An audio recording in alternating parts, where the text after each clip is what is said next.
চলতি আগস্ট মাসের শুরু থেকেই নিষিদ্ধ রাজনৈতিক সংগঠনের যে কোনো তৎপরতা প্রতিরোধে সর্বোচ্চ সতর্ক থাকার নির্দেশ দিয়েছে পুলিশ সদর দপ্তর। একই সঙ্গে গোয়েন্দা তথ্যের ভিত্তিতে ঢাকা সহ সারা দেশে পুলিশের ব্যবহৃত জিপি, পিকআপ, বাস সহ বিভিন্ন সরকারি যানবাহন হামলার লক্ষ্যবস্তু হতে পারে। এমন আশঙ্কায় মাঠ পর্যায়ে সব ইউনিটকে নিরাপত্তার ব্যবস্থা জোরদারের নির্দেশ দেওয়া হচ্ছে।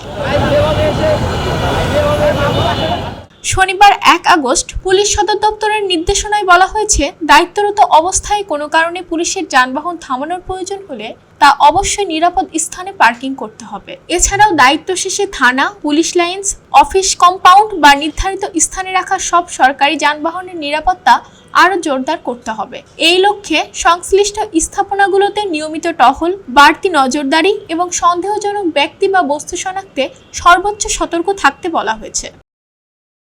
পাশাপাশি যে কোনো সন্দেহজনক কার্যক্রম বা তথ্য তাৎক্ষণিকভাবে ঊর্ধ্বতন কর্মকর্তাকে জানাতে নির্দেশ দেওয়া হয়েছে।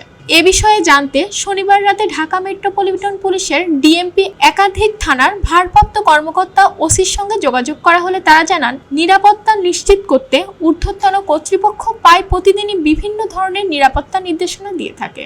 আগস্ট মাস শুরু হয় নিষিদ্ধ রাজনৈতিক সংগঠনের যে কোনো তৎপরতা বিষয়ে বিশেষভাবে সতর্ক থাকতে বলা হয়েছে।